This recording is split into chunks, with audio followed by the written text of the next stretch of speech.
Honorable Speaker, honorable members of Parliament, on the authority of His Excellency, the President Nana Addo Dankwa Akufo-Addo, and pursuant to Article 179 of the 1992 Constitution of the Republic of Ghana and Section 21(3) of the PFM Act 2016 of Act 921, I respectfully, Mr. Speaker, present to you the budget statement and economic policy of government for 2024 financial year.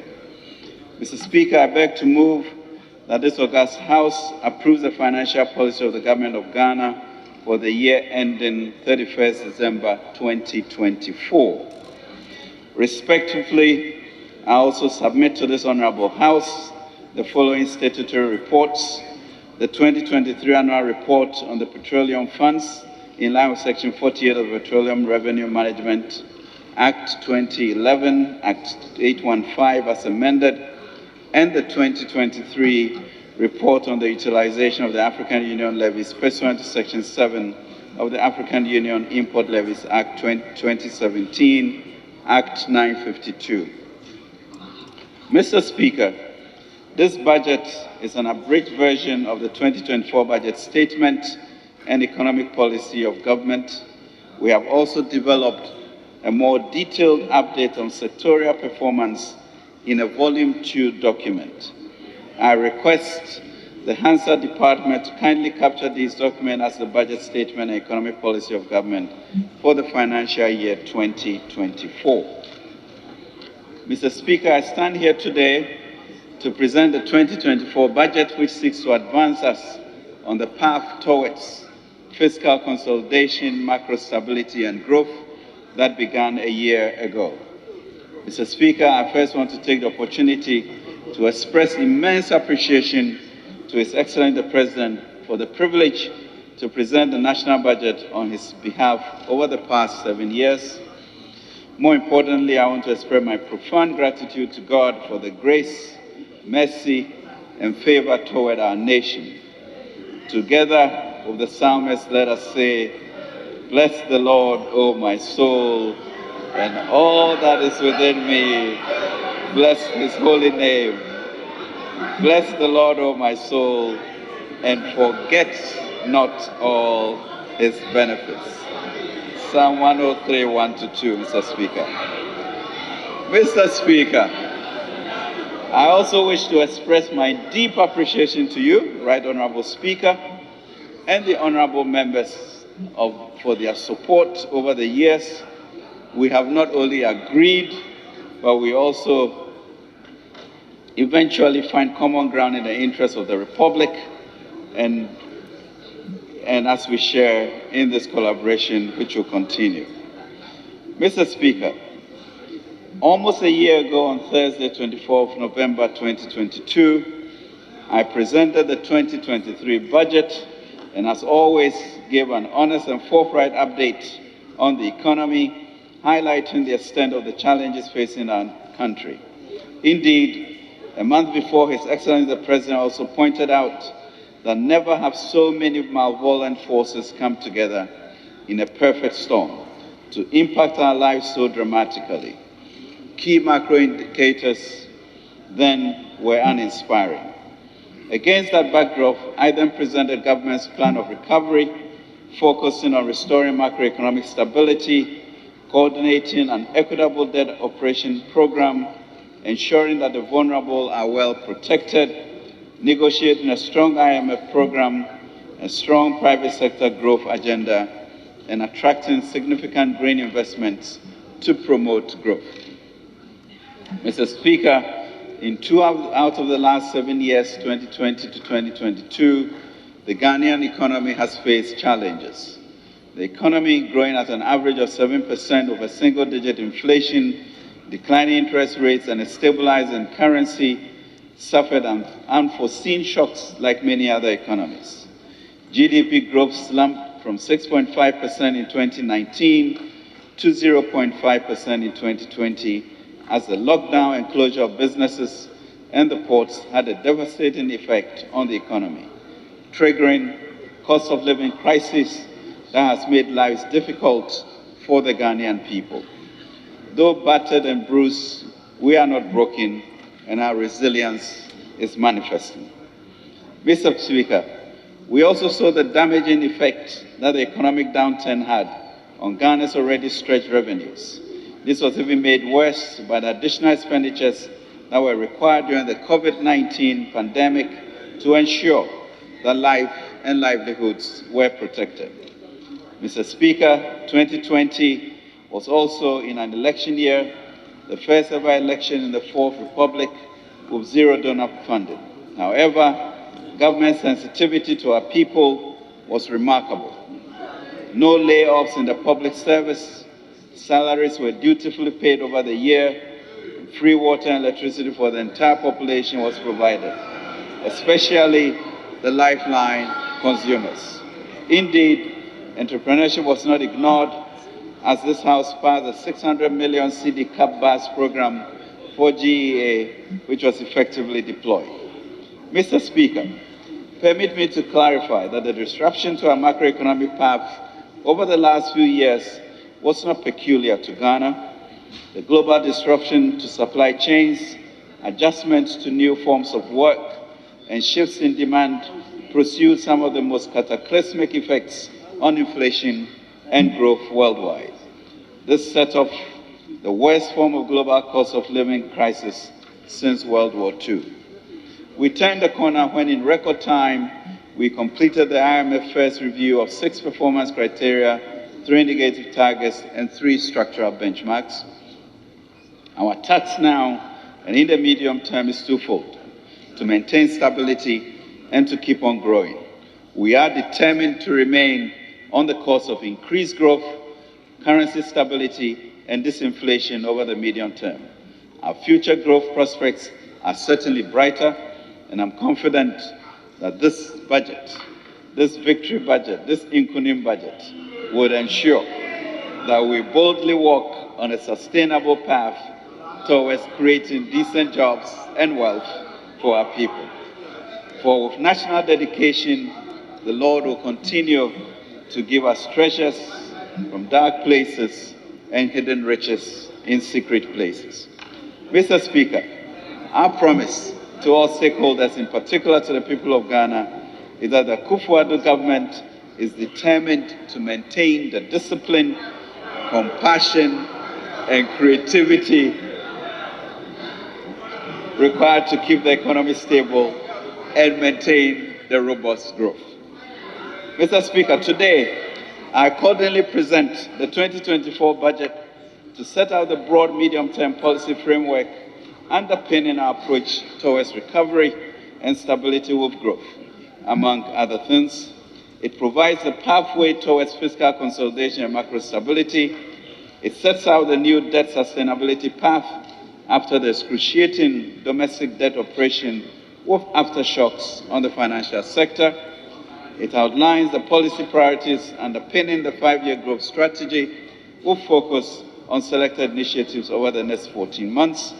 It comes just after the successful first review of the 3-year, $3 billion IMF ECA program, where we reached a staff-level agreement on Ghana's performance in meeting the 6 QPCs, 3 indicative targets, and 3 structural benchmarks.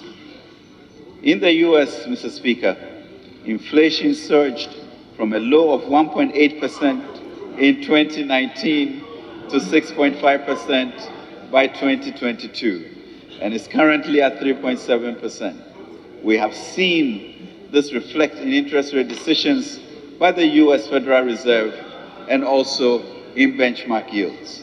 The yield on the 10-year US Treasury instrument is currently at 4.6% compared to 1.4% 2 years ago. This is an economy whose currency is a global reserve currency. We see similar trends in the Eurozone and also in the UK. Inflation in the UK, Mr. Speaker, was 1.7% in 2019 and recorded at 11.1% in October 2022, a 41-year high. Mr. Speaker, in the media review, I informed the House that we had started turning the corner. Today, it is evident that we turned the corner when inflation started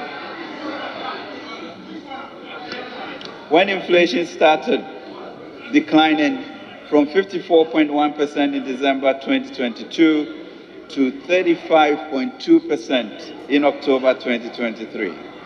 We turned the corner, Mr. Speaker, when despite a 1.5% projected growth, the economy galloped at a remarkable pace and clocked an average of 3.2% growth in the first 2 quarters of this year. We turned the corner when the currency had been under severe pressure over the past 2 years, depreciated by a modest 6.4% in the past 9 months, compared to 53.9% a period in 2022. The performance of the cedi is also a reflection of the fact that confidence is back, revenues have improved, and that the recovery is indeed real and is here to stay. We turned the corner when companies started going back to the job markets to hire workers.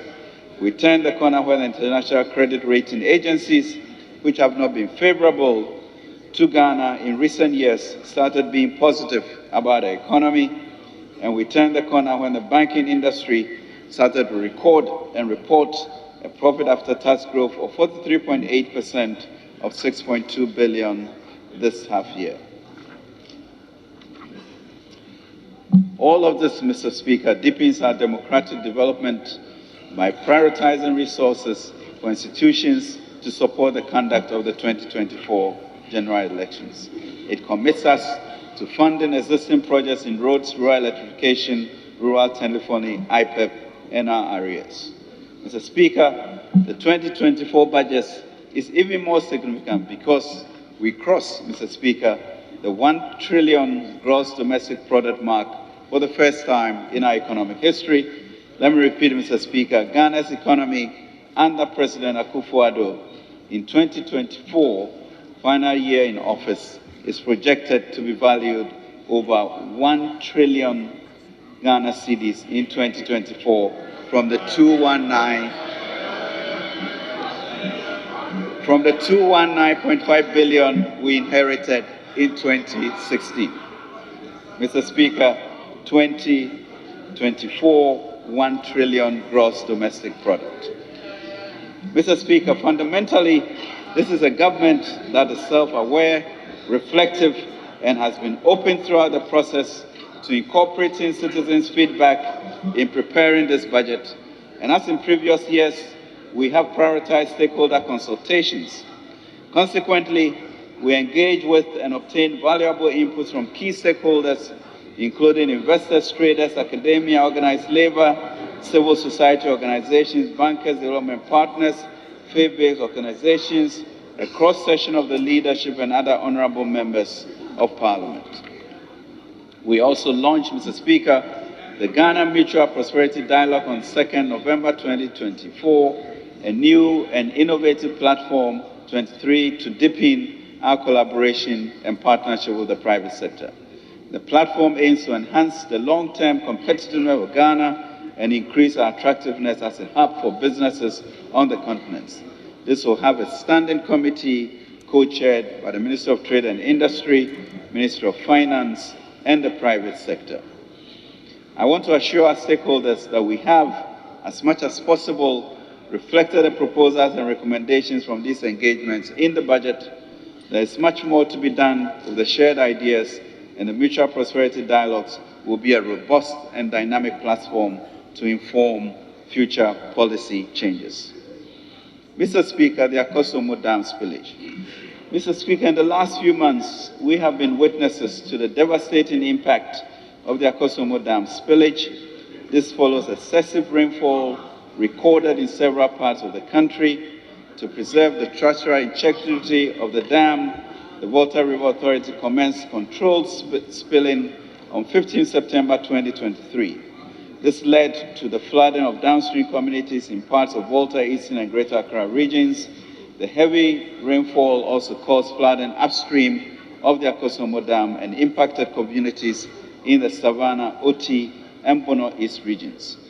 Government, through VRA and NADMO and various agencies under the 13-member high-level interministerial committee headed by the Chief of Staff comprising of the Ministries of Energy, Finance, Local Government, Environment, Interior, Health, Sanitation, and Water Resources, Defense, Roads and Highways, Education, Information, Health, and Gender, have subsequently, Mr. Speaker, provided various forms of support to the impacted communities. The support included food and related items, drinks, mattresses, mosquito nets, coils, clothes, baby food and diapers, sanitary pads, treated water services and storage tanks, solar lamps, sanitation services, of utility services, and some social infrastructure. Mr. Speaker, the visit of the officials of the Ministry of Finance and myself, UVRA, to the victims of the Nkommo Wo Ho Dam spillage in Mepe in the Volta region was truly revealing and sobering. Indeed, we empathize with the families that have been affected and displaced by the spillage. We met victims, townsfolk, children, and the chiefs, and of course, the Honorable Member of Parliament, Okujeto, during the visit. Mr. Speaker, government has budgeted an amount of 220 million to support the relief phase for the communities affected by the Nkommo spillage, as well as floods upstream in the Oti, Savannah, and Bono East regions.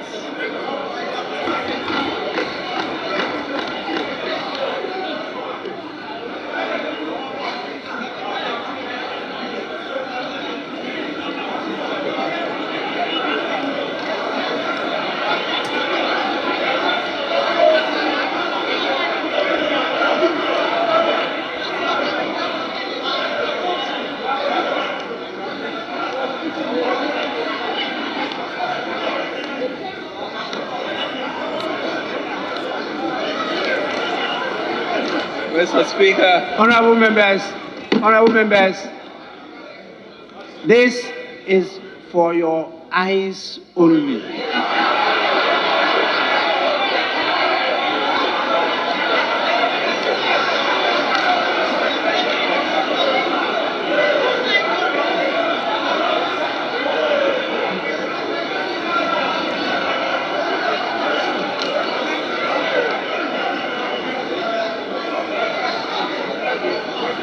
Honorable members, Mr. Speaker, please, it is not for your mouth, it's for your eyes. So let's go on. Let's go on. Mr. Speaker, we couldn't help but to show a shot of the Honorable Member of Parliament, Okujeto, in this picture. Mr. Speaker, in addition, the Ministry of Finance, after the visit, was quickened to respond. We have requested funding from the World Bank under the IDA Crisis Response Window to support the resettlement of the victims, restoration of livelihoods, compensation, and reconstruction of infrastructure in the affected communities. Mr. Speaker, we recognize the place of climate policy and financing to help address the long-term effects of climate change on victims of drought, flooding, and other adverse weather events. Accordingly, the Ministry has applied to the Global Shield Against Climate Risk Fund, an initiative launched by President Nana Akufo-Addo and Chancellor Scholz during the COP27 in Sharm el-Sheikh, to assess additional financial resources to support communities upstream and downstream of the Nkommo Dam. I convey the sincere appreciations of His Excellency the President and the entire government to all groups and individuals who have empathized with and supported the affected families. It is in the same spirit that we must continue to be grateful to God that no lives have been lost due to the devastating spillage from the Nkommo Dam and the support that we have all given. Mr. Speaker, we have worked hard and invested significant resources.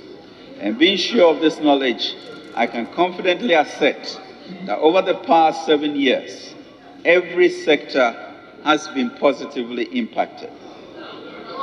Every household has been positively impacted by our social intervention programs. And every region has been positively impacted. Indeed, President Akufo-Addo has deepened decentralization development by investing $442 million to create and resource 6 new administrative regions, the most in our history since independence. Consistent with our policy on what we call preferential options for the poor, i.e. leaving no one behind, we have been historic in enhancing social mobility and protected the vulnerable in our society. In this regard, we have since 2017 improved access to quality senior high school education for about 5.7 million Ghanaians by investing 8 billion cedis in the future of our next generation. We have increased enrollment and learning outcomes of 3.8 million pupils by investing over 3.6 billion in the school feeding program. Identification scheme to ensure that 17.5 million eligible Ghanaians acquire security-sensitive ID cards. This has laid the foundation for a prosperous future where digitalization provides more convenience, introduces an added layer of efficiency in delivery of public services, and enhances our ability to safeguard our national interests. Mr. Speaker, I want to stress at this juncture that Ghana has paid its dues, Ghana has turned the corner, and we are getting back on track. Despite these successes, we have to do more to reinforce our stability and guarantee decent jobs with good pay for the young people of our country. As such, through the 2024 budget, we'll deliver even more investment across the rail sector to place our economy on a firm growth trajectory that will create more jobs, safeguard our climate prospects, and deeply entrench Ghana as the seed country of Africa's development renaissance. Mr. Speaker, we'll continue to invest in ongoing projects, and on the external front, we'll conclude negotiations with the Official Creditor Committee to ensure that the work on eligible externally funded projects resume. We will, through the Ghana Mutual Prosperity Dialogue, be intentional about collaboration with the private sector and our development partners to support local businesses, attract FDI, and enhance the economic prospects of our people. Indeed, given the potential to upscale and the multiplier effects that our small and medium-sized businesses possess, government intends to scale up support to young entrepreneurs and fledgling businesses with a singular aim to create sustainable jobs across all communities. In this view, the ministry has teamed up with MEDA and is committing 1 billion Ghana cedis to ensure that our enclave projects in developing our productive capacity for exports.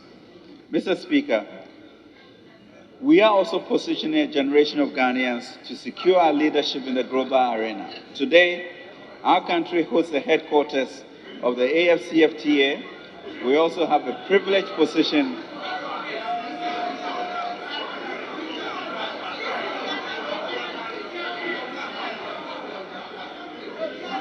Mr. Speaker, we are also positioning our generation to secure our leadership in the global arena.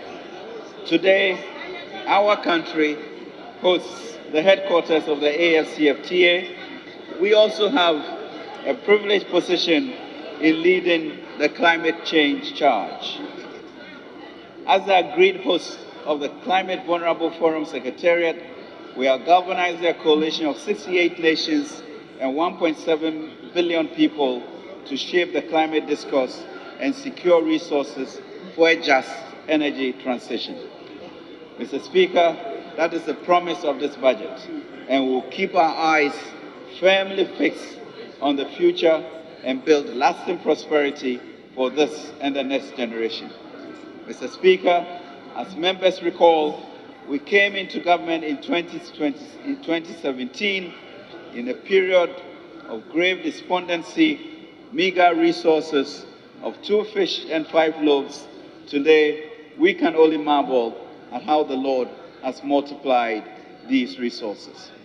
I'll now proceed, Mr. Speaker, to update the House on the macro-fiscal performance of the economy. Mr. Speaker, global economic recovery remains sluggish, primarily due to a confluence of setbacks, including the lingering effects of supply chain disruptions and geopolitical events, and the increasing cost of living across many economic blocs. The disruptions in energy and food prices and efforts to combat record-high inflation through tightening global monetary policies have considerably slowed down economic activity globally.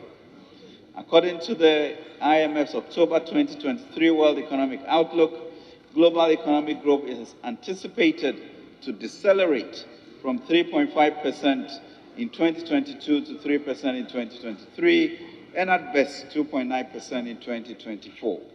These projections are noticeably lower than the pre-pandemic historical average of 3.8% from 2000 to 2019.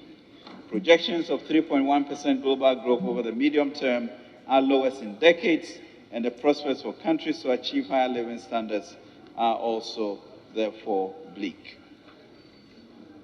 Global inflation is expected to gradually decline because of monetary tightening and declining international commodity prices.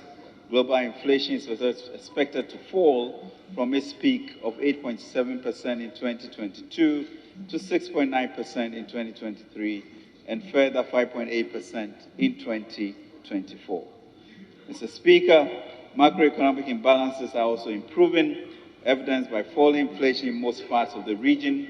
However, a slowdown in reform efforts, a rise in political insecurity within the region, and external downside risks, including China slowing down, could undermine growth. Mr. Speaker, please permit me to present the macro performance of the first 3 quarters of 2023 within the context of the targets that were set in the 2023 Mid-Year Fiscal Policy Review. Before I proceed, it's important that I restate the targets we set in the 2023 Mid-Year Fiscal Review. These include overall GDP growth of 1.5%, non-oil real GDP rate of 1.5%, end-period inflation of 31.3%, overall balance commitment of overall primary balance commitment of minus 5.7% of GDP, primary balance commitment basis of minus 5% of GDP, and gross international reserves, excluding oil funds, encumbered assets, and pledged assets, sufficient to cover at least 0.8 months of imports of goods and services by end 2023. Mr. Speaker, provisional macroeconomic data on the performance of the economy for the periods Q1 to Q3 2023 demonstrated government's relentless commitment to keep us on the high road to recovery. The IMF rightly described Ghana's recent macroeconomic performance in the first review as compelling performance, and I quote, "Honorable members, may we wish to refer to the IMF's press release numbers PR 23/339 and dated 6 October 2023 for this update. As I indicated during the 2023 Mid-Year Fiscal Policy Review, the prompt deployment of strong fiscal and monetary policy measures largely accounts for the continued macroeconomic stability and economic recovery.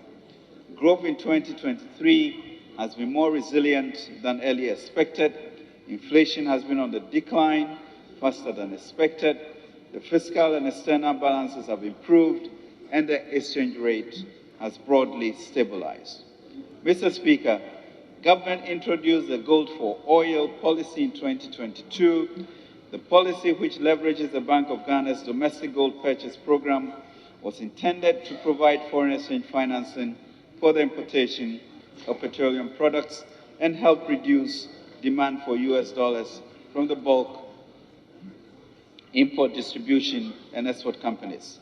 who would have otherwise gone to the market to source forex for the importation of petroleum products.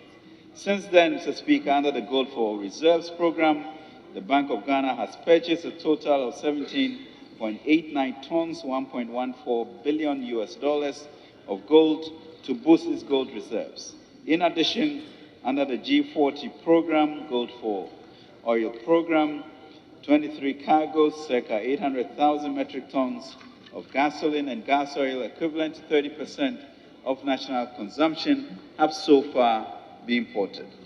The G40 program has significantly contributed to the stabilization of the cedi-dollar exchange rate, 17 cedis to the dollar in November 2022 to 12 cedis to the dollar in November 2023, leading to a reduction in the export price of diesel from 23 cedis per liter, Mr. Speaker, to 12 cedis per liter today.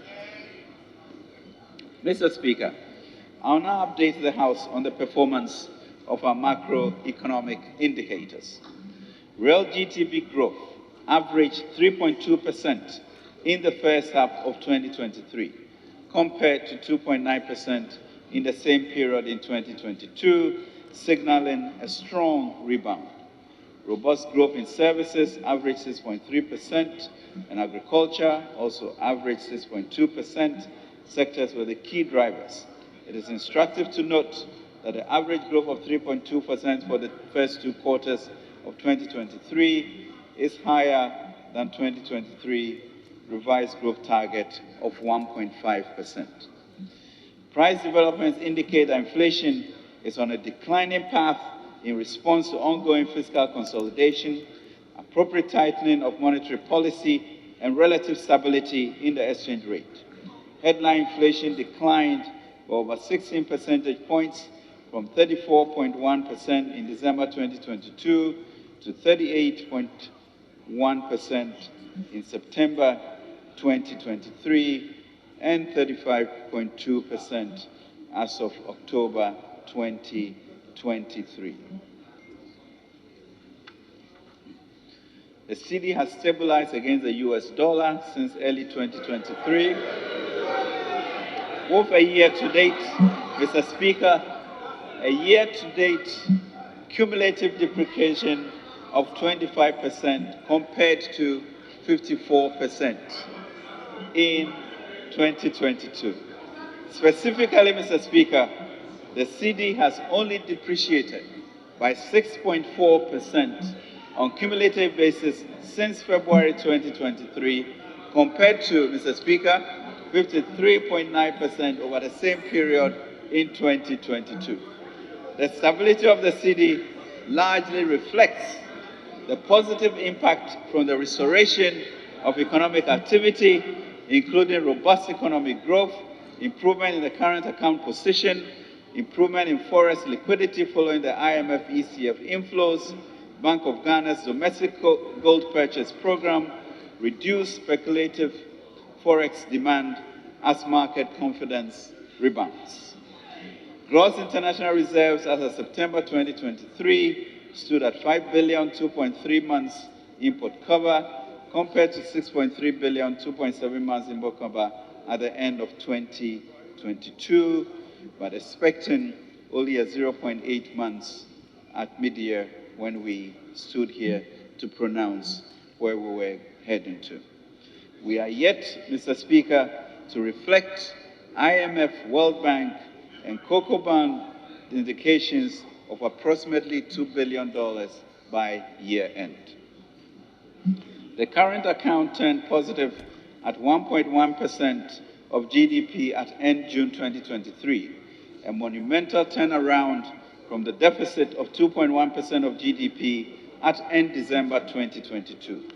Likewise, the trade balance improved to a surplus of 2.6% of GDP as of end August 2023 from 0.7% of GDP surplus at end December 2022. Though interest rates moderated from December 2022 to the first quarter 2023, they picked up again as T-bills remain the key debt instrument in the debt market after the DDEP. For instance, the 91-day Treasury declined from 35.5% in December 2022 to 18.5% in March 2023, but increased to 29.8% as of Monday, 13th November 2023. The overall budget deficit on commitment basis as of end August 2023 was a deficit of 3.0% of GDP, outperforming the targeted deficit of 4.6% of GDP. The outturn largely reflects improvements in revenue mobilization and slower execution of expenditure. The corresponding primary balance on commitment basis was a deficit of 0.7% of GDP, also outperforming the target surplus of 0.9% of GDP. Public debt accumulation has slowed down significantly as government continued to consolidate its public finances and also reflects the impact of the domestic debt exchange program and the ongoing external debt restructuring. Total public debt has declined from 73.1% of GDP at the end of 2022, Mr. Speaker, to 66.4% of GDP as at September 2023. The completion of external debt restructuring is expected to further improve Ghana's debt to GDP ratio. Mr. Speaker, the 2023 fiscal framework was revised during the 2023 mid-year fiscal policy review to reflect updated macro-fiscal developments and align with the fiscal adjustment path under the IMF-supported PCPEC path. Mr. Speaker, the fiscal performance for the first 8 months of the year using provisional data shows significant progress towards a stronger fiscal consolidation. More specifically, Mr. Speaker, total revenue and grants was 71.9 billion, 9.3% of GDP, 2.8% lower than the program target of 82.2 billion, 9.6% of GDP. Total expenditure commitment was 104.6 billion, 12.2% of GDP, 14.1% lower than the target of 121.8 billion, 14.2% of GDP. Primary expenditure commitment was 84.7 billion, 9.9% of GDP, 6.0% lower than the target of 90.1 billion, 10.5% of GDP. Primary balance commitment was a deficit of 5.5 billion, or 0.7% of GDP, compared to the target deficit of 7.9 billion, 0.9% of GDP. Overall fiscal balance commitment was a deficit of 25.4 billion, 3% of GDP, compared to target deficit of 39.6 billion, or 4.6% of GDP. And overall fiscal balance cash was a deficit of 26.1 billion, 3% of GDP, compared to the target deficit of 44.6 billion, 5.2% of GDP. Mr. Speaker, we are doing much better than predicted. Mr. Speaker, based on the overall macroeconomic objectives and the medium-term targets, the following macroeconomic targets are set for the 2024 fiscal year. Overall real GDP growth of at least 2.8%, non-oil real GDP growth of at least 2.1%, end period inflation rate of 5.0%, primary balance on commitment basis of a surplus of 0.5% of GDP, and gross international reserve to cover not less than 3 months of imports. Mr. Speaker, the 2024 and medium-term fiscal framework has been prepared in line with the objectives and policy priorities of a 3-year IMF-supported PCPEC program. The primary balance on commitment basis is the fiscal anchor we are using to assess our fiscal effort.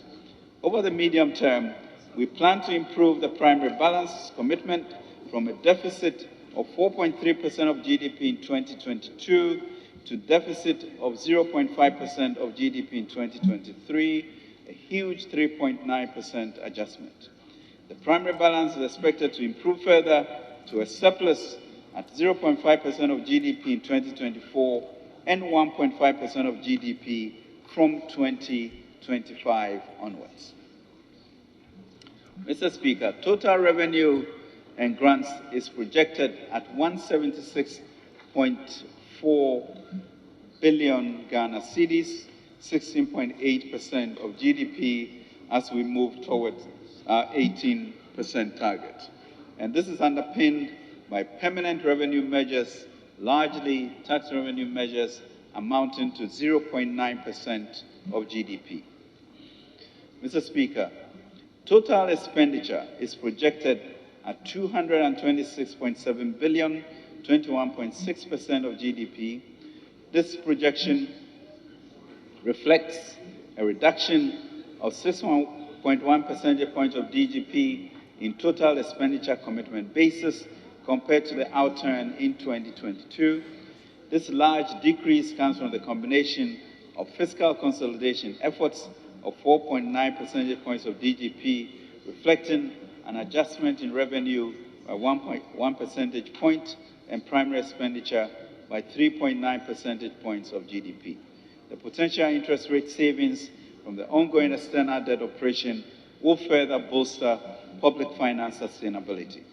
Mr. Speaker, based on the estimates for total revenue and grants and total expenditure, including arrears clearance, the overall budget balance will be financed in a fiscal deficit of 61.9 billion, equivalent to 5.9% of GDP. The corresponding primary balance is a deficit of 5.9 billion, equivalent to 0.6% of GDP. Mr. Speaker, the Ministry of Finance, acting through the Ghana Revenue Authority, as per Section 4 of the Ghana Revenue Authority Act 2009, introduced the Property Rate Reform Project. The objective was to develop a unified common platform capable of billing, collecting, and reporting property rates nationwide.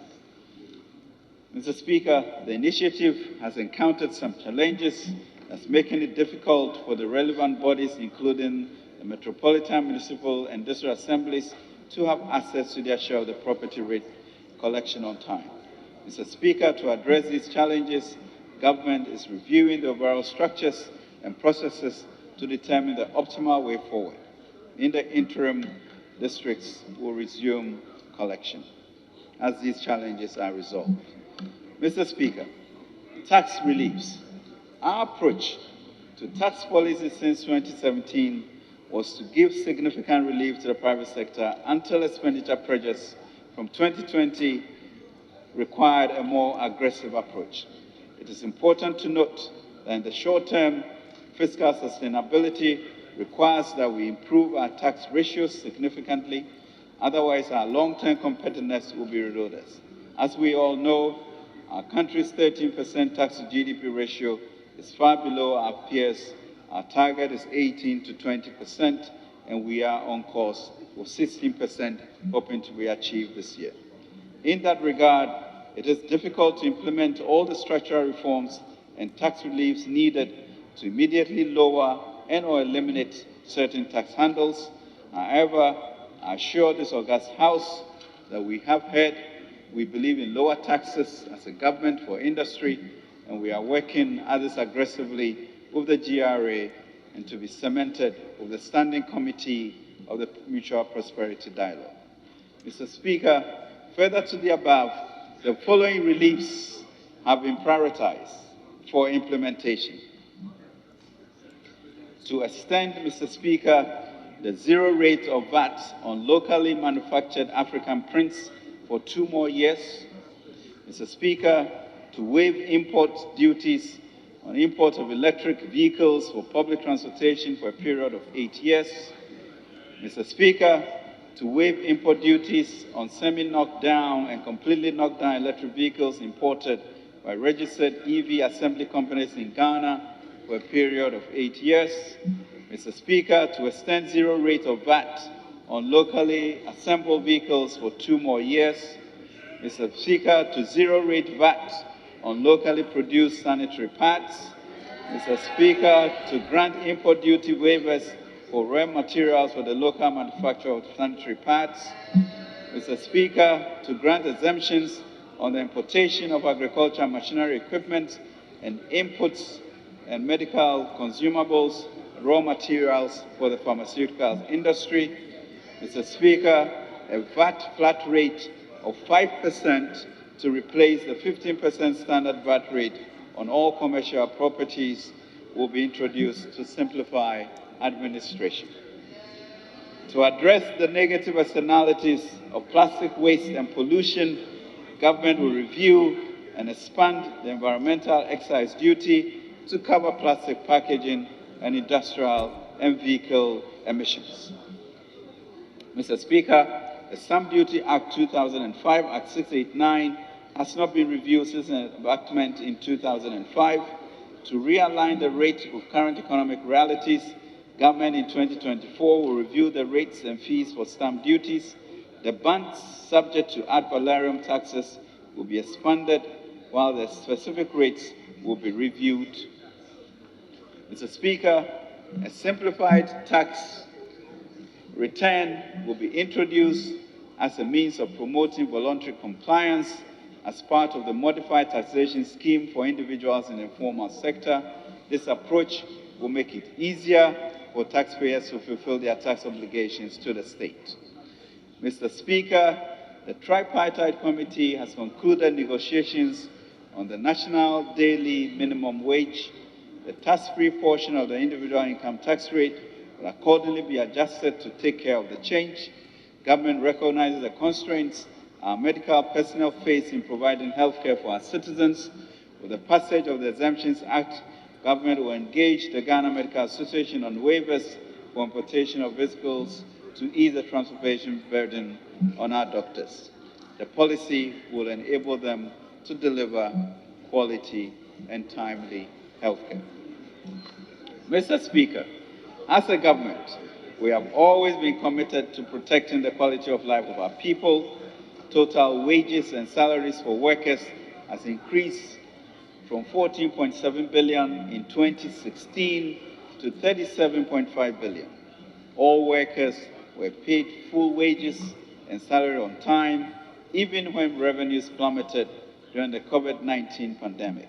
In the difficult economic challenges, we paid 15% cost of living allowance for 6 months in 2022 to cushion the 949,000 workers, some 50% more than we had in 2016.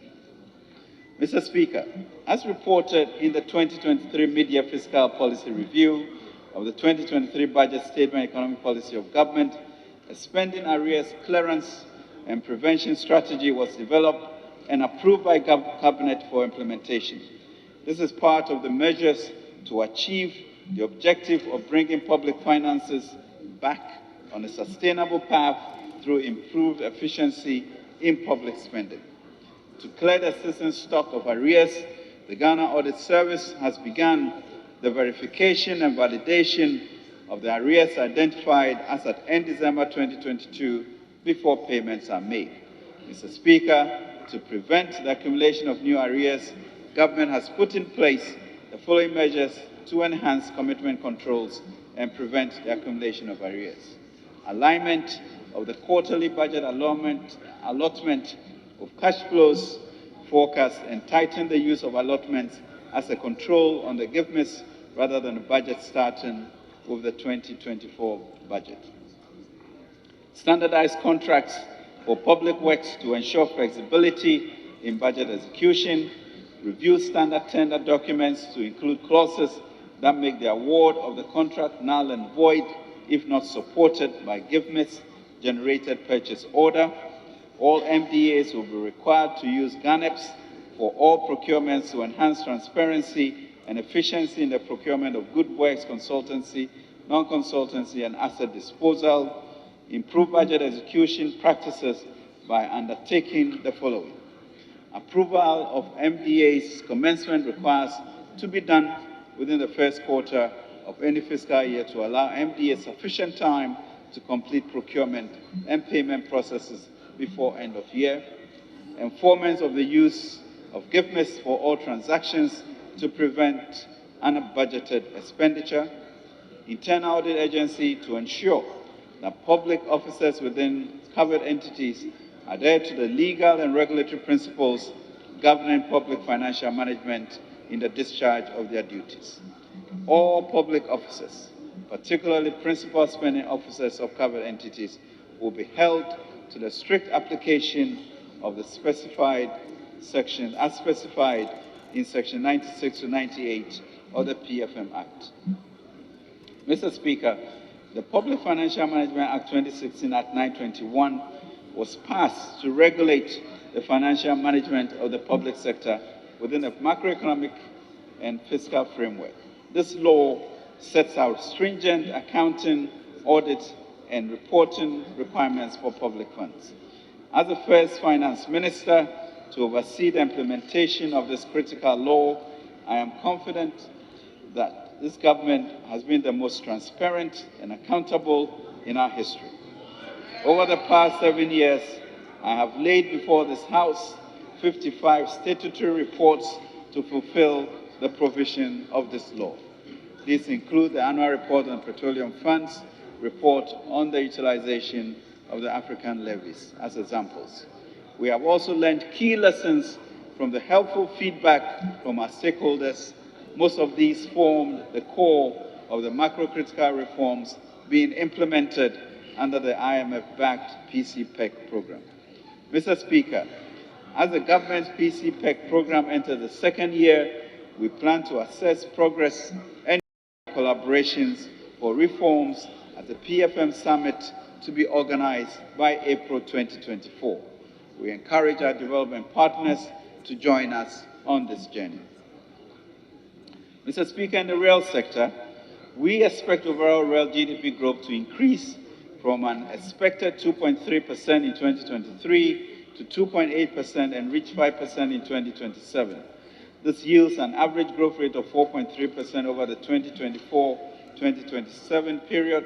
Non-oil rail GDP is projected to slow down from an estimated 2.8% in 2023 to 2.1% in 2024 and pick up to 5% by 2027, giving an average growth rate of 4.1% over the 2024-2027 period. Mr. Speaker, the Bank of Ghana has maintained the tight monetary policy stand to firm up the disinflation process. Among other measures, the bank has further raised the monetary policy rate by a cumulative 300 basis points in the year to September 2023 to 30%. In the outlook, monetary policy in 2024 and the medium term will aim to regain price stability. Inflation is expected to remain within the IMS program's monetary policy consultation clause of 29.4% with a symmetric band of 4% at the end of 2023, an end-year target of 15% in 2024, and trend further down to the medium-term target band of 8 plus or minus 2% by end December 2025. A tight monetary policy stance, favorable base drifts, relative stability on the foreign exchange market, and a favorable food harvest are expected to outweigh inflationary pressures over the near term. In the outlook, the external sector's performance will largely depend on the conclusion of negotiations with the country's external creditors. Also, the Bank of Ghana's policy thrust will remain focused on increasing external buffers through sustainable means. The exchange rate is expected to remain stable, supported by continued progress with the implementation of the IMF-supported program. Expected inflows from the cocoa syndication loan, the second tranche of the IMF loan, mining inflows, and the BOG's continuation of the Gold for Oil program. The main risks to the external outlook include increasing uncertainty about geopolitical tensions and volatility in commodity prices. Mr. Speaker, the IMF Executive Board Approved Ghana's 3-year, $3 billion IMF-supported post-COVID-19 for economic growth on the 17th of May 2023, after the government of Ghana secured a staff-level agreement on the program in December 2022. The program, as you know, aims to restore macro stability and debt sustainability, build resilience through the implementation of wide-ranging and strong structural reforms in key sectors of the economy, and lay the foundations for stronger and more inclusive and private sector-led growth while protecting the poor and the vulnerable. Mr. Speaker, the IMF-supported PCPEC is assessed semi-annually by the IMF through an IMF staff review mission, followed by final approval by the IMF Executive Board.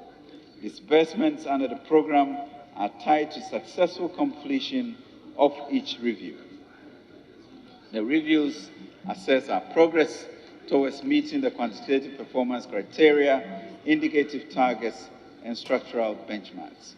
Mr. Speaker, I'm glad to inform this august House that based on the IMF's own assessment at the staff level, after the first review, Ghana met all the 6 quantitative performance criteria.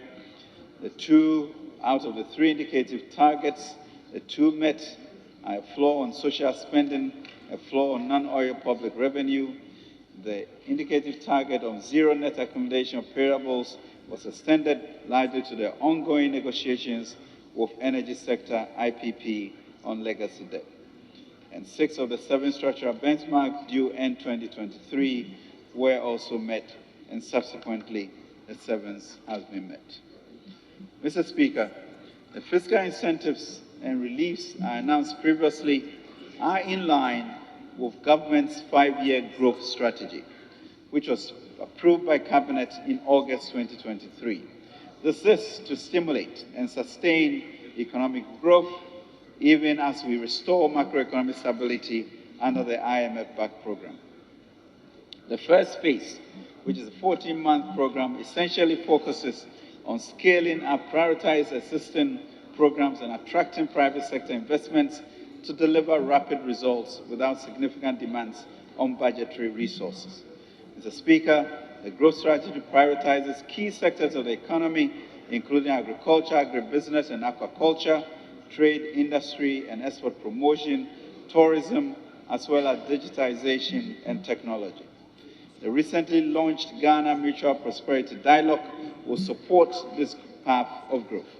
A permanent steering and technical committee co-led by the Ministries of Finance, as well as Ministry of Trade and Industry and the private sector, and supported by development partners, is being set up to drive this collaboration for growth.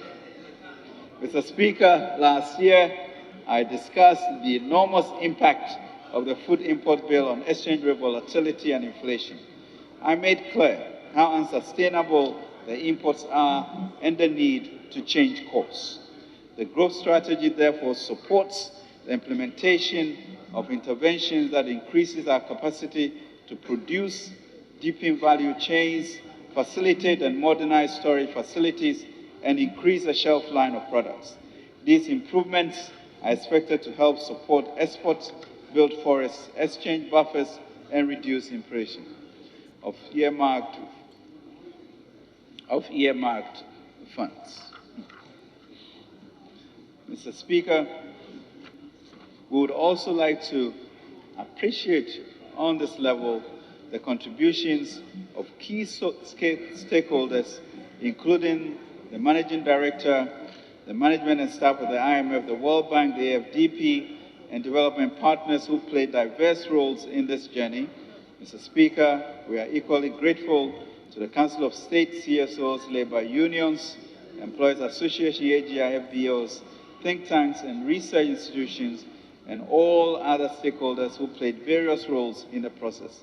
Let me note, Mr. Speaker, Labour's remarkable composure and historic agreement yesterday to ensure that our discussions with the fund was not derailed.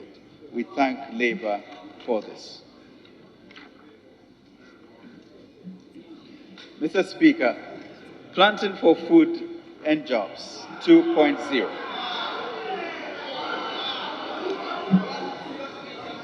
Mr. Speaker. Honorable Minister, just a minute. Honorable members, in line with Order 42 of the standing orders of our House, I hereby direct that sitting be held outside the normal sitting hours. Honorable Minister, Thank you very much, Mr. Speaker.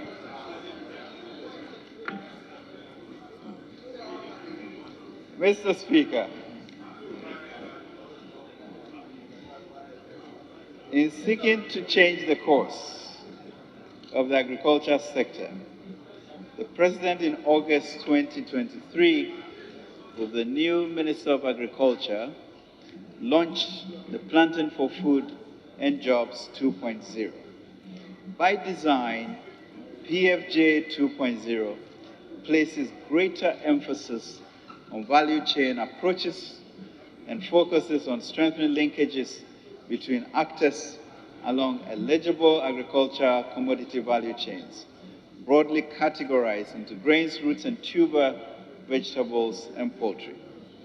The PFJ has a special focus on poultry to address the heavy reliance on imports. Accordingly, 15 anchor farmers and 500 outgrowers in 5 regions, Ashanti, Greater Accra, Bono, East, and Eastern regions, will be selected to produce 65,000 metric tons of broilers in 2024. Mr. Speaker, the significant shortfall between demand and domestic production of vegetables requires urgent action, especially considering the impact of the recent supply disruptions from the Sahelian region. The engagement of onion producers and importers prior to this 2024 budget revealed the importance of developing an onion index to track the production. The engagement of onion producers and importers prior to this 2024 budget revealed the importance of developing an onion index to track the production, distribution, and consumption of the commodity. It emerged during these engagements that in 2022, demand for onions was 314,000 metric tons, while the local production was 179,000 metric tons. In addition, the national demand for tomatoes in 2022 was estimated at 1.3 million metric tons, while local production stood at 468,000 metric tons. These are 2 prominent vegetables in the Ghanaian households.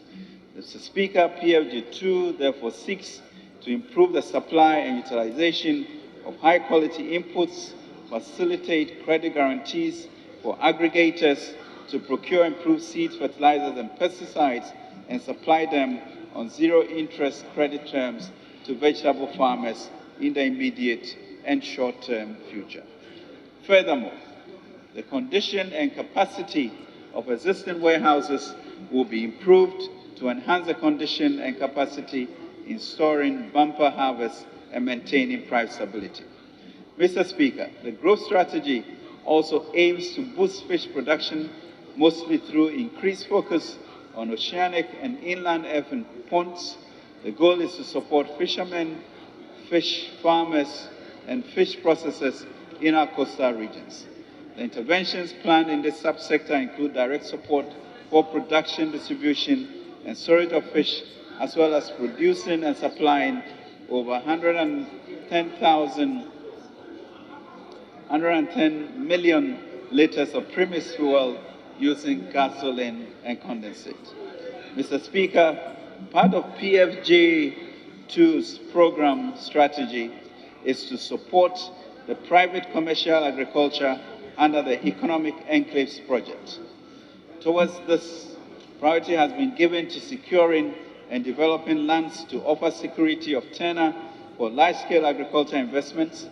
The focus on large-scale commercial agriculture is to harness the benefits of scale and scope of economics, promote the adoption of technology for efficiency and standardization, as well as support price stabilization efforts.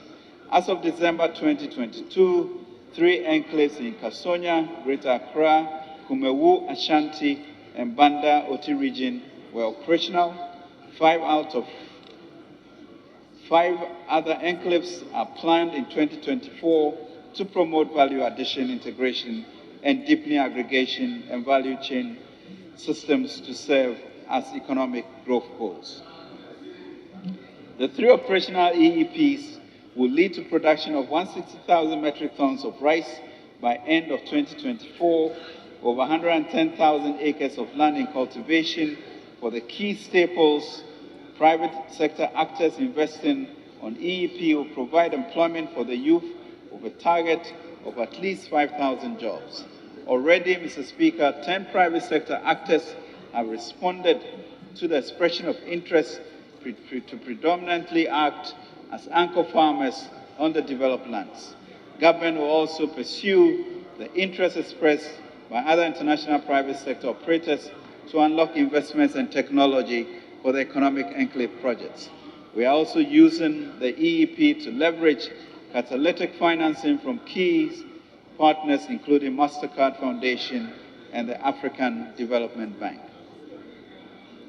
To implement the economic enclave at scale and speed, as I mentioned, Ghana Cedi's 1 billion has been allocated to Millennium Development Authority to complement PFJ 2.0. This funding will be dedicated to providing critical infrastructure, including irrigation canals, as well as cleaning and developing land for private sector actors in the EEP. Other key interventions under the Ghana Cares program, such as the completion of a foundry, will benefit from this funding.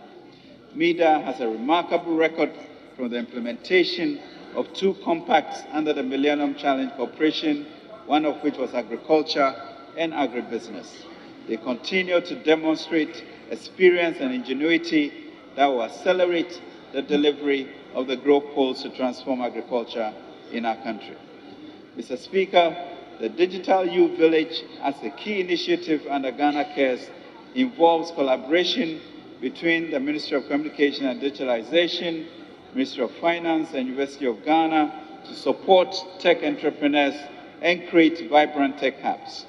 To date, the DYV project has completed the design, land location, site clearance, as well as securing an architect and contractor initiating the construction phase.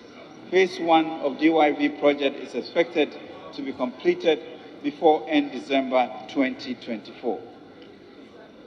Mr. Speaker, in the area of trade, industry, and export, the key operations under 1D1F free zones, export promotion, strategic and core industries, and business regulatory reforms have been prioritized under the growth strategy.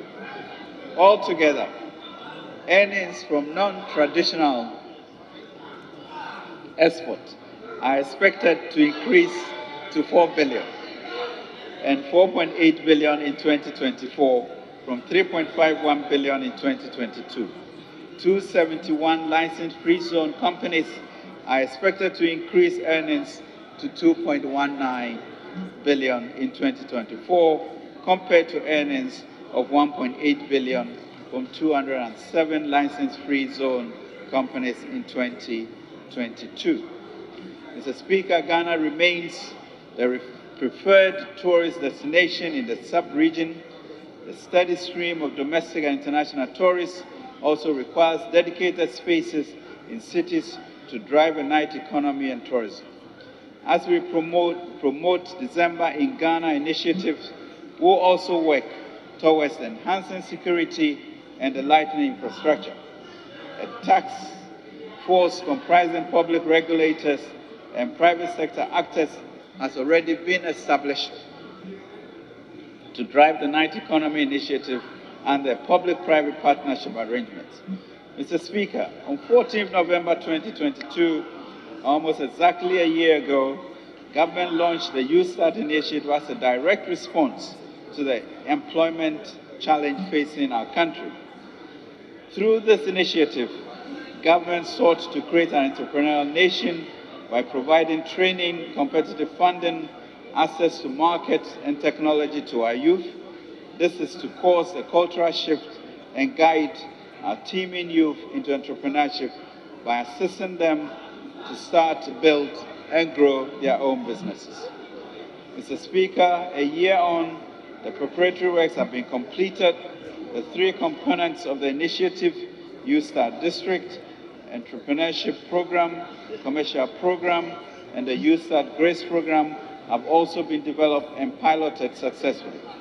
On 20th September 2022, government signed an MOU with 11 banks and the Ghana Association of Bankers to support entrepreneurs gain access to capital to enhance their business. The Ghana Association of Banks have worked with us to train the participating financial institutions on the program and have completed the design of a technology platform to receive applications. The National Banking College has also been engaged under the program to train beneficiaries on behalf of the participating banks.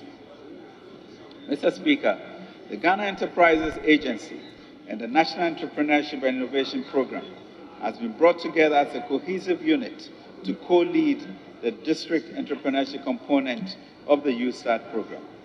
Mr. Speaker, all is set to accelerate the implementation of Youth Start. We are working with our partners, the World Bank, to secure additional financing, Mr. Speaker, of $150 million US. On our own, we are committing 200 million Ghana cedis to ensure that more young persons are supported into entrepreneurship. Mr. Speaker, the Ghana Integrated Aluminium Development Corporation, through their strategic partners, has completed the Mineral Resource Estimate Report that has been prepared in line with Joint Ore Reserves Committee standards. The results of the report indicate significant bauxite quantities, making the project a commercially viable one. Mr. Speaker, the master plan has been reviewed and given a seal of approval by KPMG. To ensure, Mr. Speaker, the various mineral discoveries are informed, deposits of iron ore are commercially viable, a high-level mineral resource study has been commissioned by BizTech, working with the private partners. The capital-intensive activity has been uploaded to Ghanaian private partners to produce a standard bankable report at no cost to the Government of Ghana. This is to ensure that the integrated iron and steel industry is not faced with a continuous decline of domestic production and processing of metallic minerals and associated dependence on foreign supplies for our needs. Mr. Speaker, key interventions to improve the business environment include enhancing the business regulatory reform, crowding in private sector financing of 20 billion through foreign direct investments, and amendments to the GIPC Act has been completed and submitted to Parliament. The Speaker, the group strategy sets ambitious targets for easing access of the domestic private sector, including medium and long-term finance at competitive rates. Government will leverage the plans of the Development Bank of Ghana, GESEL, Venture Capital Trust Fund, and the Ghana Investment Infrastructure Fund to provide loans, partial guarantees, and venture capital to private entities with transformational and strategic projects in agriculture. Mr. Speaker, channels would include the Development Bank of Ghana to increase the lending volume of the Development Bank of Ghana to 2 billion cedis for 2024. For GESEL to provide 350 million partial risk guarantees to leverage private sector participation in the agricultural sector. Government will also support DBG for fundraising of an additional $1 billion in 2024 to support their work. Mr. Speaker, the IFC, working with government, will pursue a 500 million commitment of financing from the World Bank's IFC as a partner in Ghana's Mutual Prosperity Dialogue.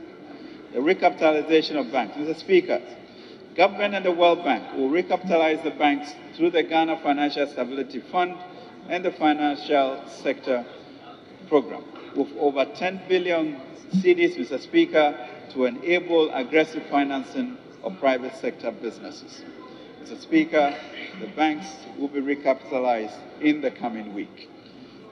Furthermore, venture capital trusts will be given additional funds to ensure that the private sector has access to that. Mr. Speaker,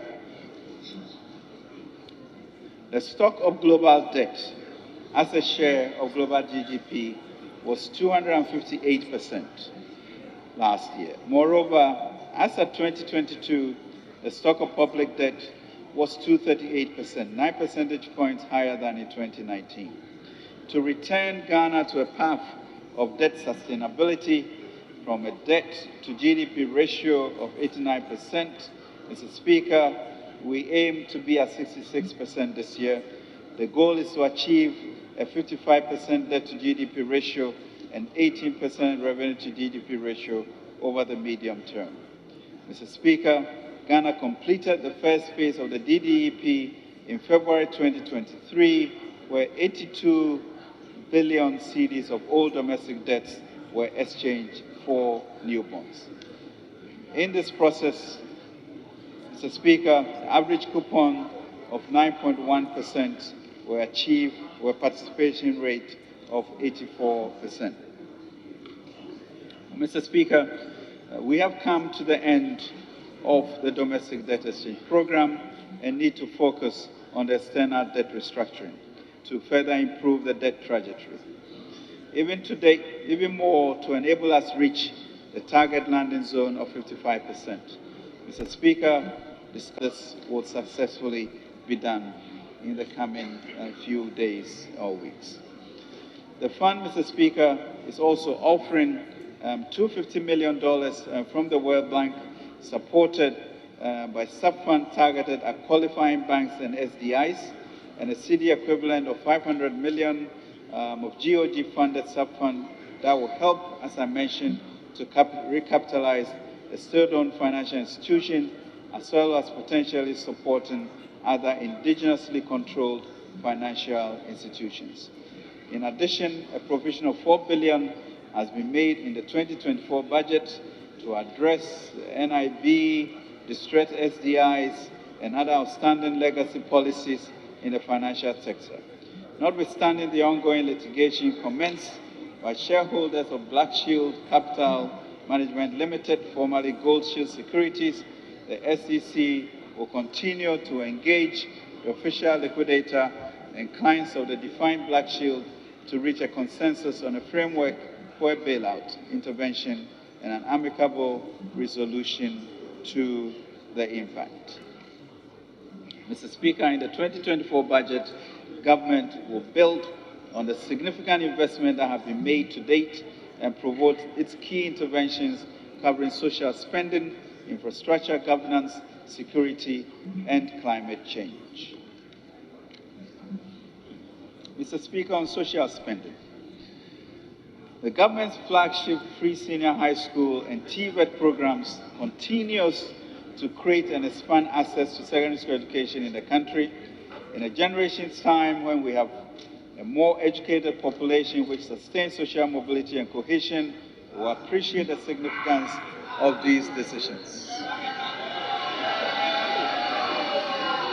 In the year under review, we continue to support. Mr. Speaker, far from this, in the year under review, we continue to support a total of 448,000 first-year senior high school students, bringing the total beneficiaries for 2023 academic year to 1.3 million students. In 2024, the implementation of this transformative initiative will continue. Mr. Speaker, we continue feeding grants for over 7,500 students in special schools and capitation grants to all public basic schools across the country. Additionally, registration fees of over 471,000 prospective candidates from public junior high school for the BCE were paid to guarantee that all candidates will sit for the examination. Mr. Speaker, support for beneficiaries of the LEAP program was sustained in 2023. Government invested some $298 million to support 350,000 families. In 2024, the program will improve financing by 50% more and continue to provide meals to more schools to enhance basic school enrollment. The National Health Insurance Scheme, Mr. Speaker, is now active with coverage of 60 million people, representing 80% of the targeted group. Efforts to integrate the Ghana card into the enrollment 60% complete. Phase 2 of the Tema Motorway runabout, including construction of the third tier of the interchange, is 56% complete. Construction of 4 major bypasses at Osino, Enyinem, Enyirisi, and Konongo along the Accra-Kumasi Highway commenced in 2023 and at various stages of completion. Reconstruction of Agona and Kwanta-Tauka Road is 44% complete. Dualization of whole main roads and traffic management works 100% complete. Selected roads in 2nd D and Takoradi Phase 1 is 28% complete. Dualization of Nsawam Ofanko Road, including the widening of the road to 10 lanes over 6-lane expressway and 4-lane service road interchanges at Amasaman, Kobiman, Midia, and Nsawam project is 30% complete. Construction of 4-tier interchange at Swame in the Ashanti region has commenced. Mr. Speaker, the following projects under the Master Project Agreement with Sino Hydro Corporation has been completed: Tamale Interchange, Western Region and Cape Coast Inner City Roads, construction of Hohoi, Jasikan, Dodi, Pepesi, 64.4 kilometers, upgrading of selected feeder roads in Ashanti and Western Region. However, the following are at various stages of completion: Sunyani Inner City Roads, construction of Sunyani and Brekum Inner City Roads, PTC Runabout Interchange, Takoradi, 80%. Mr. Speaker, government is in the preparation for the reconstruction of the Accra-Tema Motorway under the road sector's public-private partnership with GIF is on course. The concession agreement and draft engineering, procurement and construction EPC agreement have been approved by Cabinet and will be submitted to Parliament for approval shortly. Mr. Speaker, government infrastructure program will also be anchored on a strong private sector collaboration. To this end, government will continue to pursue the mining sector roads rehabilitation projects to improve the road network in mining communities. Government will begin the formalization of agreements with the mining companies and mining-related industries to fund and commence the rehabilitation of roads in the mining enclaves in 2024. Selected communities include Takoradi, Agona, and Kwanta, Takoradi Dualization and Township, Presia, Bogoso, Bogoso Township, Dunkwa, Obuasi Township, Ashia and Kwanta, Manso, Nkran, Konongo. Mr. Speaker, to promote trade and transit from the Tema port, the capacity of Tema Hospital Road will be improved under PPP arrangements. Accordingly, government has developed a deed of transfer to be executed. Mr. Speaker, government has renegotiated the contract terms of the large general hospital project and will now be funded through the national budget.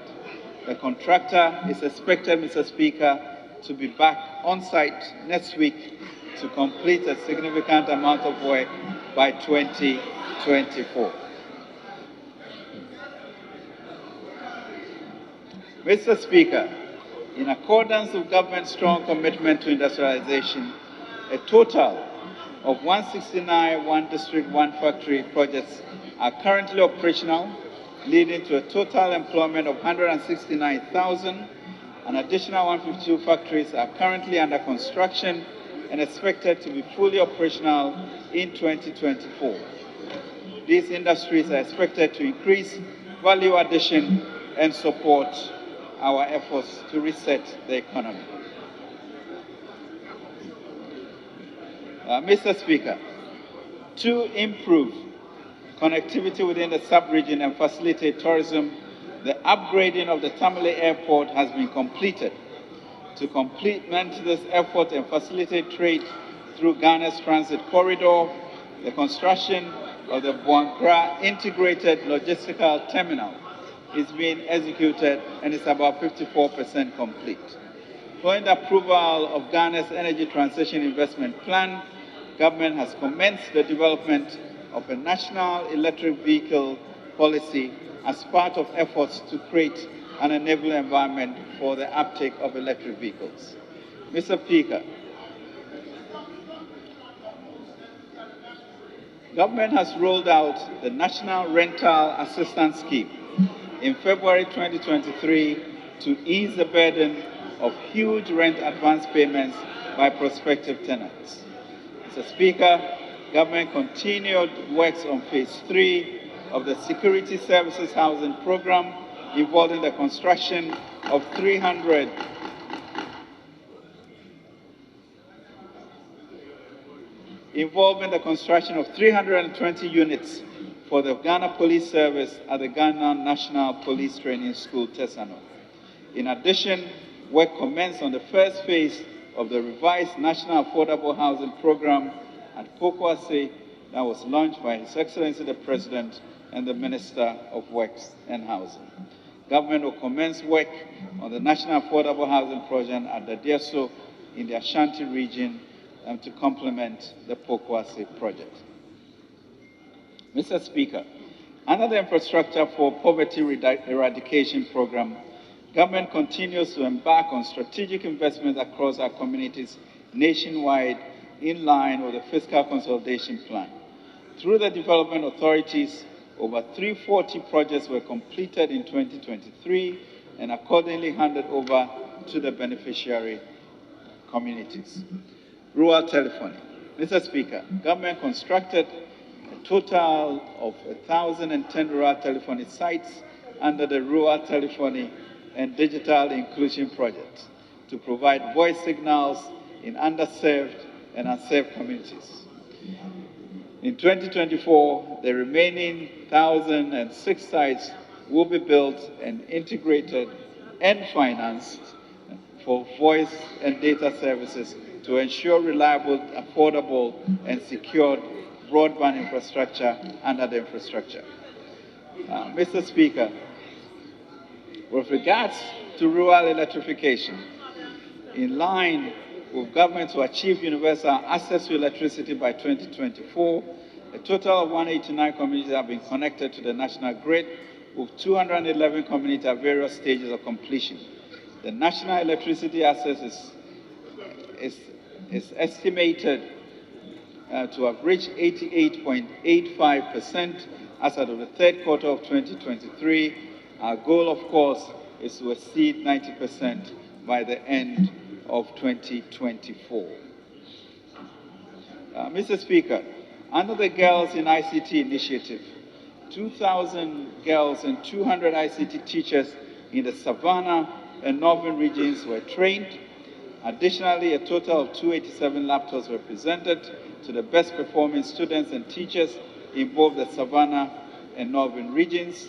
In 2024, 3,000 girls and 300 ICT teachers will be trained in Ashanti, Greater Accra, and Volta regions.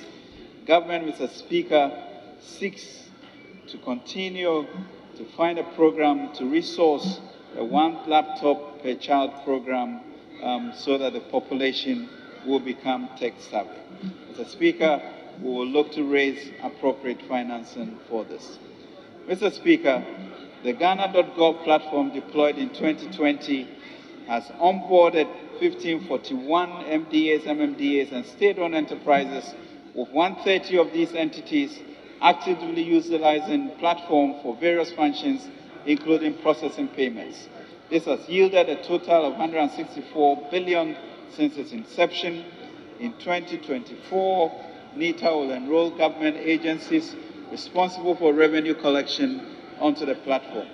In addition, a citizens app will be integrated into the platform to enrich citizens to government engagement and allow persons with disability to address the platform to foster inclusiveness. Mr. Speaker,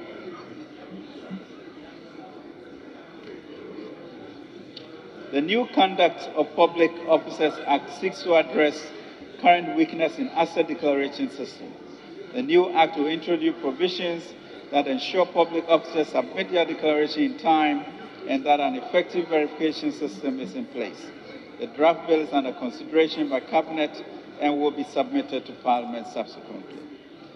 Government will also committed to ensuring the implementation of the second phase of the National Anti-Corruption Action Plan to foster public accountability and transparency.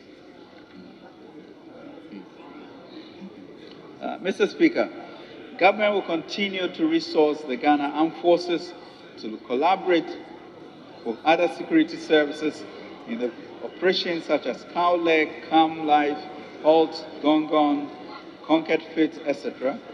Mr. Speaker, the establishment of 15 forward operating bases along the northern border of the country to also prevent cross-border crimes and terrorist infiltration are also progressing steadily. In addition, the FOB at its level in the Western region is 55% complete. Mr. Speaker, internal security by the Ghana Police Force continues to be sustained, and Mr. Speaker, the police service improved community watch program for professional motorbike riders has elevated the sense of security in the country.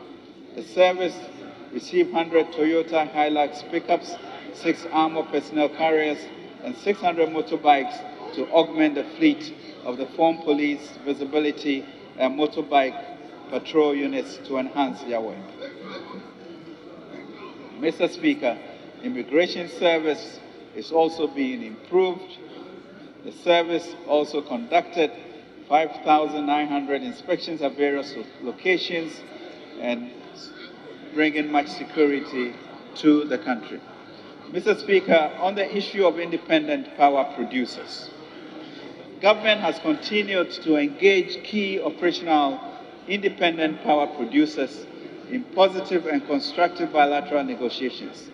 Engagements have centered on the sustainability of Ghana's energy sector, as well as the restructuring of legacy IPPs and power purchase agreements, future-proofing timely payment to IPPs going forward, and the implementation of critically needed energy sector reforms. Government aims, Mr. Speaker, to finalize commercial agreements with key IPPs in the coming weeks.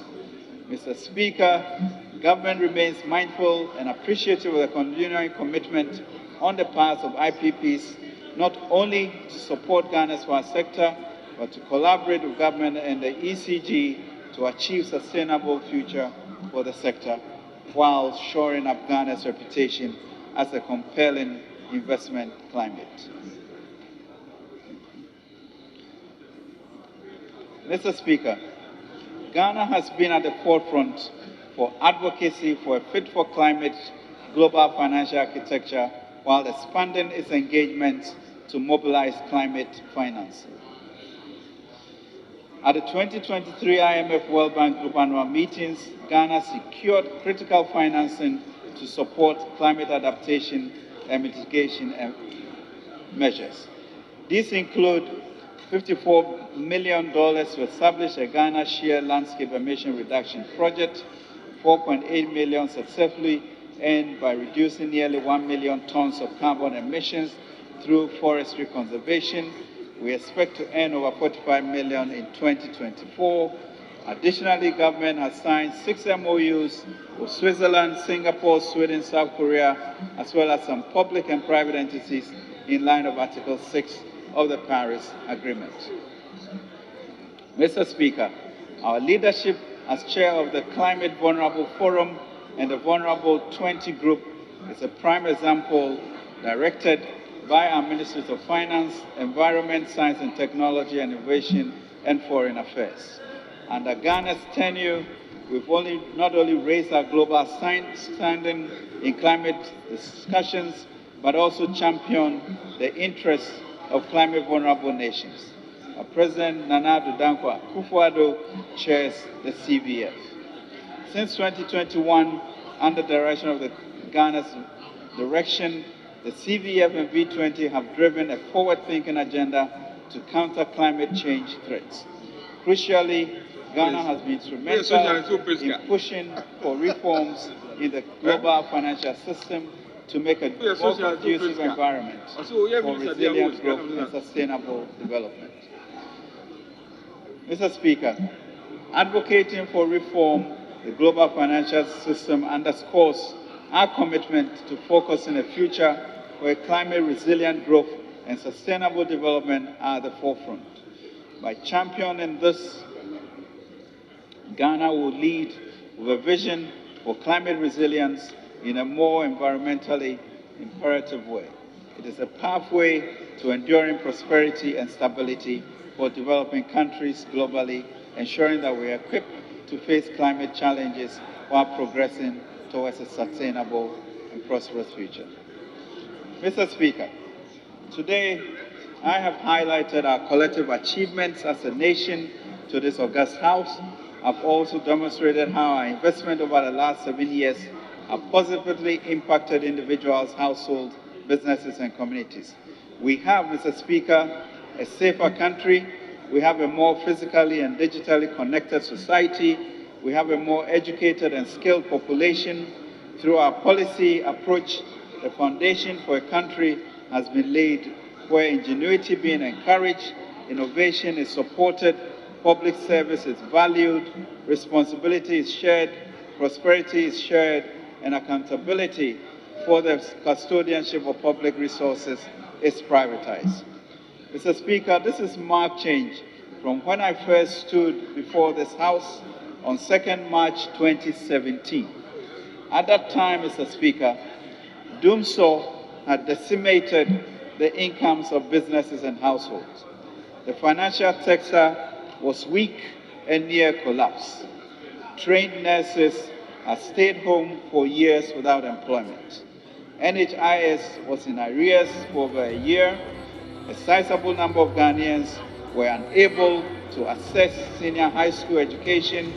Above all, our economic prospects had dimmed considerably. I refer then to the biblical story of 5 loaves and 2 fishes to illustrate the approach in turning the economy around. Mr. Speaker, I stood here in March 27 and asked that the country's poultry, 2 fishes and 5 loaves be multiplied. Indeed, as a young boy gave all he had to the multitudes, so have we. And the Lord, in response, has blessed our nation, and this we should not forget. From a nominal GDP, Mr. Speaker, of 262 billion in 2017 to 1 trillion in 2014. Invested in the future of our children under the free SHS program, with 1.2 million students having access to free secondary school education. We supported the poor and vulnerable through an enhanced LEAP program by increasing the number of beneficiary households from 212,000 in 2017 to 350,000 in 2023, with an aim of 450,000 in the medium term. We invested in provisioning 1 hot nutrition meal per day to 3.2 million pupils in our basic schools and provided steady income stream for 32,496 caterers. We invested the most in the construction, rehabilitation, and upgrading of major roads network across the country. We supported small businesses with 750 million during the COVID-19 pandemic through the CAPBAS program and other interventions. We invested, Mr. Speaker, in making sure that all public workers were paid every month during the COVID-19 pandemic, including the teachers who were paid for all the 9 months when the academic calendar was disrupted. We invested to strategically establish 160 factories across the districts under 1D1F, investing in the expansion of health infrastructure in every district under the Agenda 111 initiative, the greatest healthcare push in the history of our country. Mr. Speaker, let me make this opportunity to recognize the strong partnership that has coexisted between the government and organized labor over this period. I also want to use the occasion to thank the leadership of organized labor for their positive cooperation since 2017. Yesterday, as I mentioned, 14th November 2023, we successfully concluded negotiations for the 2024 single spine salary structure, the base pay, which culminated in a 23% increase in the base pay of the single spine salary structure across board from January to June 2024, and a readjustment of an additional 2% to 25% from July 2024 to December 2024. This wouldn't have been possible without the cooperation and strong leadership of labor unions. We thank you. Since then, we have stayed focused on our plans. However, it is not smooth sailing. There have been ebbs and flows. We have faced severe headwinds since March 2022 as an economy. The economy has faced multiple shocks. We have not created enough jobs and food inflation remains high, creating hardships, and we are committed to tackling this. However, we are re-anchoring our path using the PCPEG as our compass, our true north. Mr. Speaker, backed by the PCPEG, the 2023 budget seeks to restore and sustain macroeconomic stability. With hard work and the grace of God, we are on the path of stability and growth. Thankfully, a sense of a new beginning has taken hold. Despite our remarkable progress in the last 10 months, risks still abound.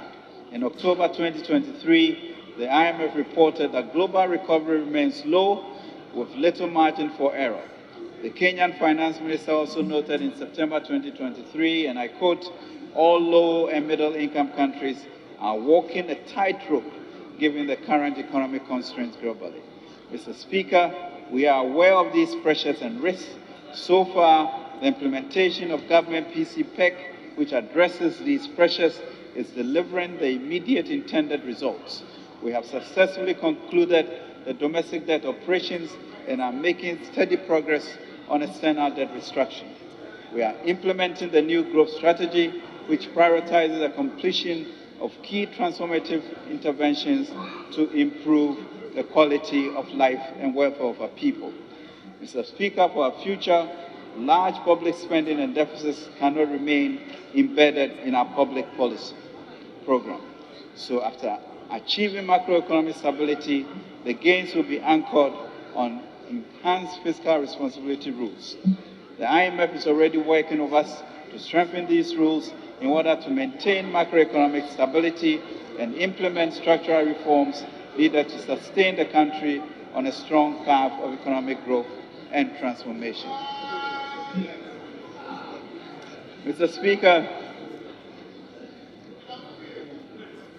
to achieve the 2024 budget has been developed to ensure the accelerated implementation of the PCPEC program, to expand investment in the rail sector, to implement the new growth strategy, to consolidate and complete the ongoing infrastructural work, and to mobilize climate finance to enable us build resilience. The policy outlines in this budget will also ensure that Ghana remains attractive for domestic and foreign investment. The feedback from extensive engagement with key stakeholders have also been included in our policy choices. Mr. Speaker, more importantly, the various components of the government-owned financial ecosystem, such as Development Bank of Ghana, GCB, CBG, GESTOL, Ghana Commodity Exchange, GIF, Venture Capital, Trust Fund, GEA, will all be strengthened to enable us to address the concerns of the private sector in respect of access to credit, access to skills, labor, and raw materials. Mr. Speaker, we do this knowing that the key to our prosperity is not handing out free goods and services to our underprivileged folks, rather it is by providing skills and financing to enable people to generate income and jobs. Mr. Speaker, we continue to optimize our tourism infrastructure. The improvement in key tourist sites have been complemented by aggressive marketing to reposition Ghana. Next month, as in recent years, our country will expect to an increase in tourists seeking to patronize the December in Ghana event. Our investment in CCTVs and our roads and provisions of increased logistics for the security services will continue to support these events and make them memorable. These investments would also facilitate the hosting of the 13th All Africa Games in Accra from 8th to 23rd March 2024. This will put Ghana in the spotlight. In addition, Ghana has strategically positioned itself to mobilize climate financing and champion a fit-for-climate global architecture. Mr. Speaker, we also are creating a new financing division at the ministry to ensure that we stay ahead of the game. Mr. Speaker, a new and exciting opportunity is Ghana's newfound wealth in lithium and graphite, which will be extracted in line with the green minerals policy to support our energy transition. Mr. Speaker, the Minerals Income Investment Fund has acquired a 6% contributing interest in Atlantic Lithium's Ghana portfolio. This will lead us to a new negotiating posture for all future extractive industry investments. Mr. Speaker, in line with Ghana's localization policy, Atlantic Lithium will list on the Ghana Stock Exchange to further enhance and deepen local participation. Mr. Speaker, we are in a better place than we were before. The nation has been positively impacted and positioned to harness its prospects. We must move forward courageously, for as 2 Timothy 1 says, God has not given us a spirit of fear, but, Mr. Speaker, a spirit of courage and of love and of a sound mind, and we must press on. It is in this same vein, Mr. Speaker, of courage and power that we have forged a resilience since 2017. It's important to recall that despite, Mr. Speaker, the poly-crisis of 2019, the poly-crisis in 2020, we have together taken, Mr. Speaker, all of us, a GDP of 219 billion to 1 trillion GDP this year. A key lesson from this leap since 2017 is for us, Mr. Speaker, to eschew unfounded pessimism and nihilism. We have shown, Mr. Speaker, that it is possible. It is possible to triple, to quadruple our GDP. It is possible to create a technologically savvy environment. It is possible to be the investment hub of the region. We should therefore, Mr. Speaker, be collectively proud of ourselves and the can-do spirit of our people. We have proven that a lot more is possible if we stay the course and believe in a future of immense possibilities. To realize our common aspiration, Mr. Speaker, we must continue to speak one language. This is Ghana, a nation united in diversity, a resilient nation on the path to manifest destiny. Every opportunity to safeguard our progress must be protected by adherence to exhortations of Genesis 11:6, that if we speak one language, we can do the impossible. Mr. Speaker, we therefore present to you the Nkommo Victory Budget, a people with a manifest destiny for greatness. We are resilient and we shall prevail because, Mr. Speaker, as we have always said, the battle is indeed the Lord's. God bless our homeland Ghana and make us steadfast to build together a nation that is great and strong in unity. Mr. Speaker, so I move.